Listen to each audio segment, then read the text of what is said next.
नमस्कार दोस्तों, स्वागत है आपका टेस्ट गुरुजी में। तो दोस्तों मैं आज आपके लिए लेके आया हूँ इंटरमीडिएट का रस। इंटरमीडिएट के यदि आप एग्जाम देने जा रहे हैं तो आपका एग्जाम स्टार्ट होने वाले हैं 24 अप्रैल 2021।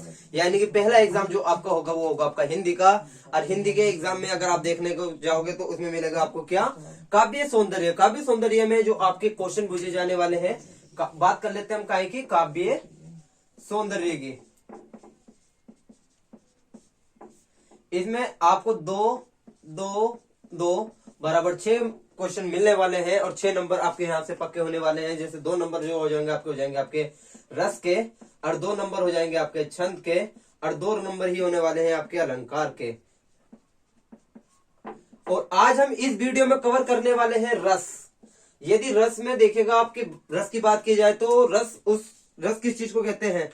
यदि आप कोई बात कर रहे हैं या फिर कोई बात सोच रहे हैं, इसकी अनुभूति में जो आपको प्राप्त होता है वो रस होता है। ठीक है। इंटरमीडिएट में बेसिकली 5 प्रकार के रस मालूम किए जाते हैं, जो आपके क्वेश्चन में 2 क्वेश्चन में आएंगे।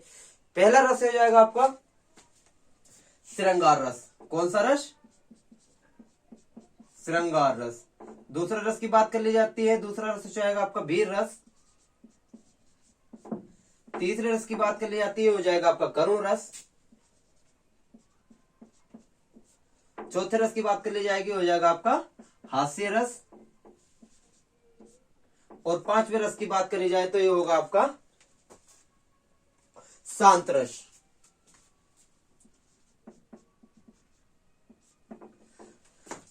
पांच रस है, 5 में से आपको 2 क्वेश्चन में पूछे जाने वाले हैं। दोनों क्वेश्चन में आपको क्या होगा, रस का परिभाषा लिखनी है और स्पष्टीकरण लिखना है। एक आपको उदाहरण लिखना है और आपको मिल जाएंगे 2 नंबर।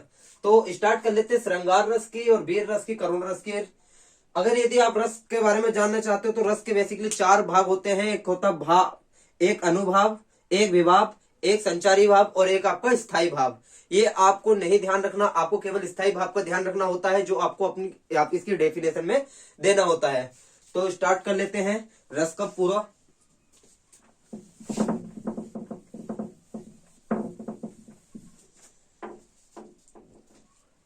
मैं किस चीज की बात करता हूं, पहले नंबर पे बात करता हूं मैं श्रृंगार रस की।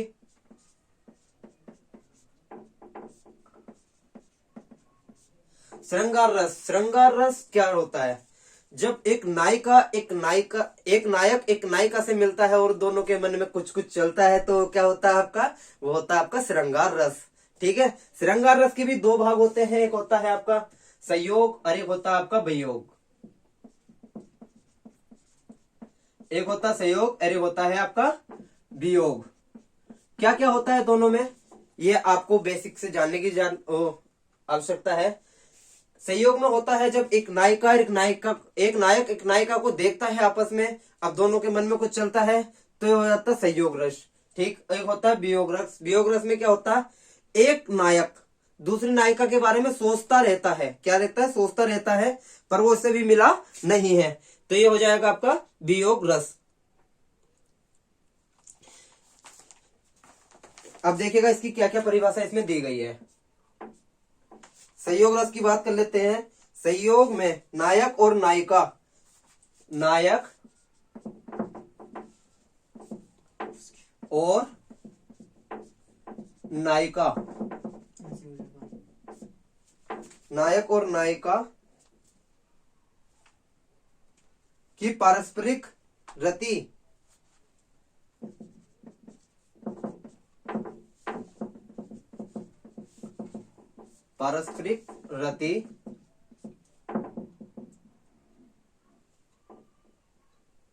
नायक और नायिका की पारस्परिक रति को ही क्या कहेंगे, संयोग श्रृंगार कहेंगे।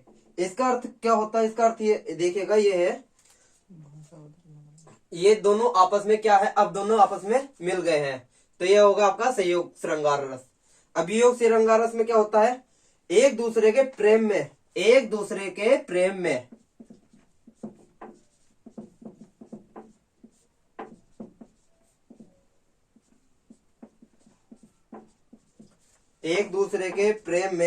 नायक नायिका का मिलने का क्या है, अभाव है। अभी भी आपस में मिल नहीं पा रहे हैं, तो ये क्या हो जाएगा, ये हो जाएगा आपका वियोग श्रृंगार। दोनों को आपको एक एक इसका उदाहरण देख लेना है। अब बात कर लेते हैं हम नेक्स्ट रस की। दूसरा रस कौन सा है हमारा? दूसरा है, हमने पढ़ा था वीर रस।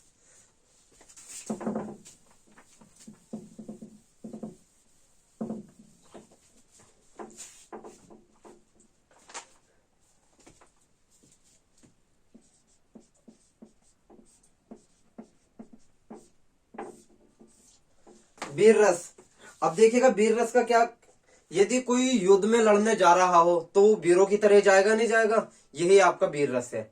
वीर रस का स्थायी भाव जो होता है वो होगा आपका उत्साह। वीर रस का स्थायी भाव हो जाएगा आपका उत्साह हो जाएगा। और देखिएगा इसका क्या, इसका लक्षण दे रखे हैं। यदि आप देखो, सबसे पहले आपको क्या होगा, हेडिंग डालनी है, फिर इसके बाद इसका लक्षण लिखना है,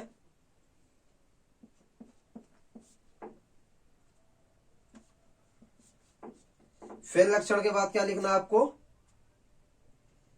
उदाहरण लिखना है, इसके बाद आपको स्पष्टीकरण लिखना है।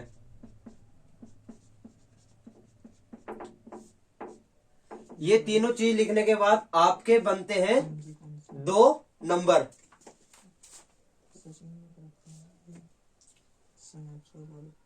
लक्षण में क्या है, युद्ध अथवा किसी कठिन कार्य करने के लिए, यदि कोई कठिन कार्य है या कोई युद्ध में है, युद्ध और कठिन कार्य करने के लिए जो उत्साह उत्पन्न होता है वही क्या कहलाता है, आपका वीर रस कहलाता है। लक्षण क्या है देखिएगा, किसी युद्ध या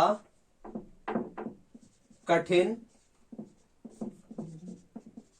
कार्य को करने के लिए उत्साह उत्पन्न होता है,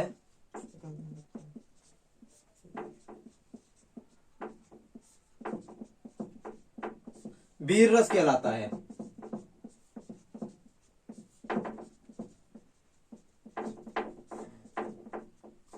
अब देखिएगा इसका उदाहरण देख लेते हैं, स्पष्टीकरण नीचे दे देंगे। उदाहरण,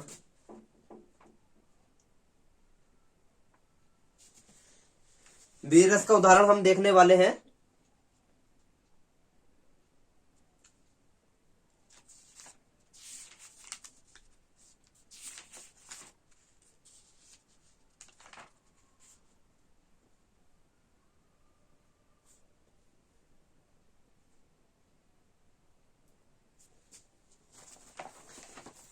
देखो बहुत अच्छा उदाहरण देके लेके आया हूं, देखो ये इसमें मास्टरमाइंड वाली बुक में नहीं है। वीर तुम बढ़े चलो और वीर तुम बढ़े चलो, वीर तुम बढ़े चलो,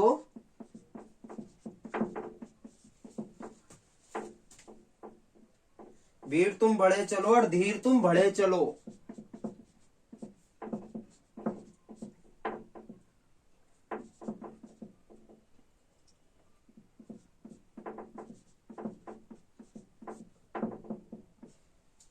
सामने हो पहाड़, सामने पहाड़ हो सिंह की दहाड़ हो,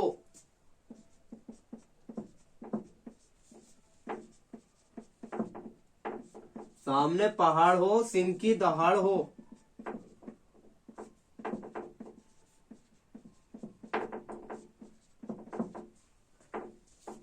तुम कभी रुको नहीं, तुम कभी झुको नहीं,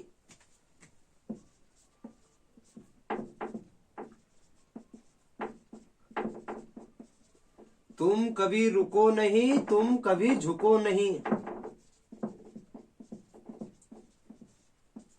और अभी जाना हमने वीर रस के बारे में, देखा कितना अच्छा उदाहरण है।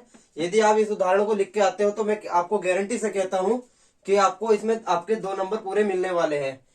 वीर तुम बढ़े चलो, धीर तुम बढ़े चलो, सामने पहाड़ हो सिंह की दहाड़ हो, तुम कभी न रुको, तुम कभी न झुको, वीर तुम बढ़े चलो और वीर तुम बढ़े चलो। बात कर लेते हैं नेक्स्ट, अगला रस जो पढ़ने वाले हैं वो पढ़ने वाले हैं करुण।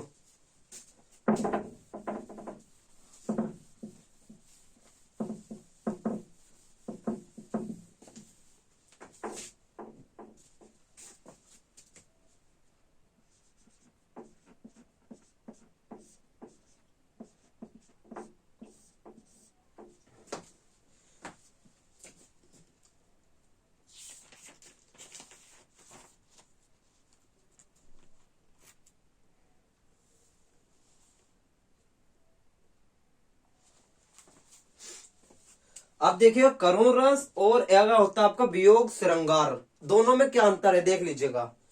इसके देखो लक्षण हमें पहले बताना है क्या, हर रस को पढ़ने से पढ़ने के बाद में उसके लक्षण के बारे में भी बताना है।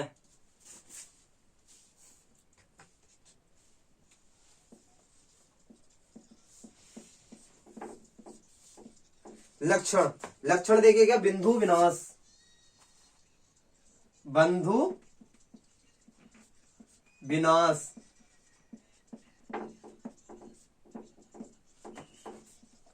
बंधु विनाश, बंधु वियोग,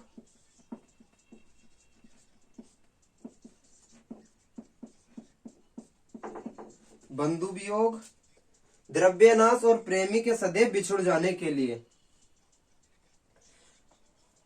द्रव्यनाश और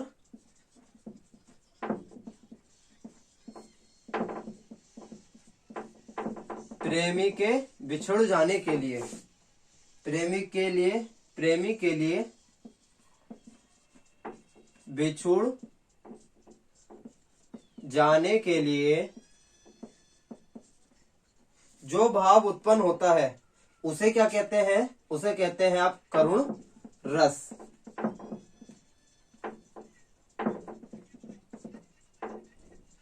करुण रस कहलाता है। अब देखिएगा उदाहरण, इस करुणा दलित हृदय में अब विकल विकरानी बजती, क्यों हाहाकार स्वरों में वेदना असीम गरजती।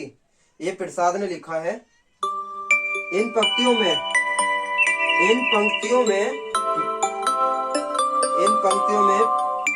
प्रिय की मृत्यु होना